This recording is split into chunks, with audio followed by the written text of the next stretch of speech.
اللهم صل على سيدنا صفينا وسيدنا مولانا محمد بارك وسلم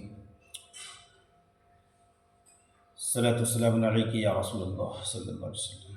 بھائیو، دوستو اور میرے عزیز ساتھیوں، آج کی حدیث ہے علم و ذکر قرآن کریم کے فضائل سے۔ حضرت ابو ہریرہ رضی اللہ تعالی عنہ فرماتے ہیں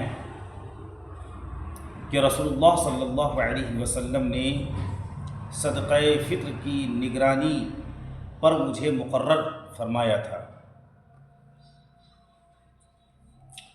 ایک شخص آیا اور دونوں ہاتھ بھر کر غلہ لینے لگا۔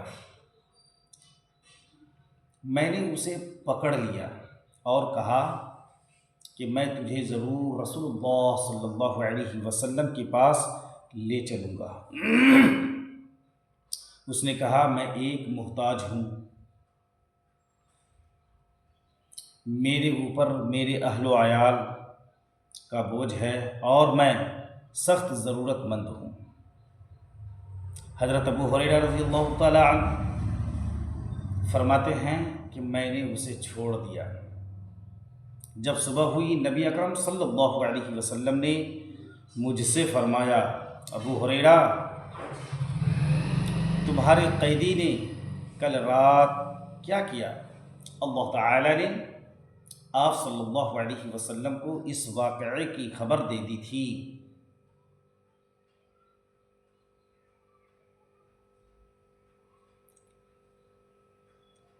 اب اس جگہ بھائی دوستو، اگر ہمارے بریلی حضرات ہیں تو وہ یہ نہ سوچ لیں کہ آپ صلی اللہ علیہ وسلم کو خبر تھی، نہیں، اللہ تبارک و تعالیٰ نے اپنے فرشتوں کے ذریعے سے آپ صلی اللہ علیہ وسلم کو اس واقعے کی خبر دیا۔ پھر آپ صلی اللہ علیہ وسلم نے صبح حضرت ابو ہریرہ سے پوچھا۔ بہرحال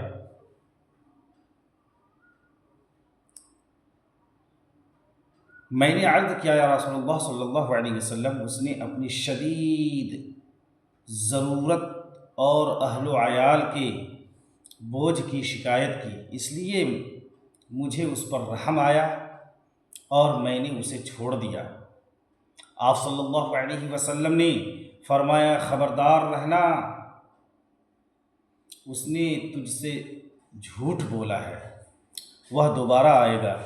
مجھے رسول اللہ صلی اللہ علیہ وسلم کی اس فرمان کی وجہ سے یقین ہو گیا کہ وہ دوبارہ آئے گا۔ چنانچہ میں اس کی طاق میں لگا رہا، وہ آیا اور اپنے دونوں ہاتھوں سے غلہ بھرنا شروع کر دیا۔ میں نے اسے پکڑ لیا اور کہا کہ میں تجھے رسول اللہ صلی اللہ علیہ وسلم کے پاس لے چلوں گا۔ اس نے کہا، مجھے چھوڑ دو، میں ضرورت مند ہوں، میرے اوپر بال بچوں کا بوجھ ہے، اب آئندہ میں نہیں آؤں گا۔ مجھے اس پر رحم آیا اور میں نے اسے چھوڑ دیا۔ جب صبح ہوئی تو رسول اللہ صلی اللہ علیہ وسلم نے مجھ سے پھر فرمایا، ابو ہریرہ، تمہارے قیدی کا کیا ہوا؟ میں نے عرض کیا، یا رسول اللہ صلی اللہ علیہ وسلم، اس نے اپنی شدید ضرورت اور اہل و عیال کے بوجھ کی شکایت کی، اس لیے مجھے اس پر رحم آ گیا اور میں نے اس کو چھوڑ دیا۔ آپ صلی اللہ علیہ وسلم نے ارشاد فرمایا، ہوشیار رہنا، اس نے جھوٹ بولا ہے، وہ پھر آئے گا۔ چنانچہ پھر اس کی طاق میں رہا، وہ آیا اور دونوں ہاتھوں سے غلہ بھرنے لگا۔ میں نے اسے پکڑ کر کہا کہ میں تجھے ضرور رسول اللہ صلی اللہ علیہ وسلم کے پاس لے جاؤں گا۔ یہ تیسرا اور آخری موقع ہے۔ تو نے کہا تھا آئندہ نہیں آؤں گا، مگر تو پھر آ گیا۔ اس نے کہا مجھے چھوڑ دو، میں تمہیں ایسے کلمات سکھاؤں گا کہ اللہ تعالیٰ کی کلمات سکھاؤں گا کہ اللہ تعالیٰ ان کی وجہ سے تمہیں نفع پہنچائے گا۔ صحابہ تو نیک کام میں حریص ہوا کرتے تھے، اس لیے فوراً ڈپک گئے اس بات۔ میں نے کہا وہ کلمات کیا ہیں؟ اس نے کہا جب تم اپنے بستر پر لیٹنے لگو تو آیت الکرسی پڑھ لیا کرو۔ آیت الکرسی کیا ہے بھائی دوستو؟ اللہ لا الہ الا هو الحی القیوم لا تأخذه سنة ولا نوم له ما في السماوات وما في الأرض من ذا الذي يشفع عنده إلا بإذنه يعلم ما بين أيديهم وما خلفهم ولا يحيطون بشيء من علمه إلا بما شاء وسع كرسيه السماوات والأرض ولا يؤوده حفظهما وهو العلي العظيم۔ یہ آیت الکرسی ہے، کہا اس کو پڑھ لیا کرو، تمہارے لیے اللہ تعالی کی طرف سے ایک حفاظت کرنے والا مقرر رہے گا اور صبح تک کوئی شیطان تمہارے قریب نہیں آئے گا۔ صبح کو رسول اللہ صلی اللہ علیہ وسلم نے مجھ سے فرمایا تمہارے قیدی کا کیا ہوا؟ میں نے عرض کیا اس نے کہا تھا کہ وہ مجھے چند ایسے کلمات سکھائے گا جن سے اللہ تعالی مجھے نفع پہنچائیں گے، تو میں نے اس مرتبہ بھی اسے چھوڑ دیا۔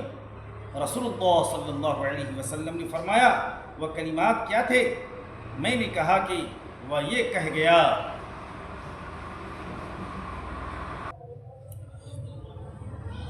جب تم اپنے بستر پر لیٹنے لگو تو آیت الکرسی پڑھ لیا کرو، تمہارے لیے اللہ تعالی کی طرف سے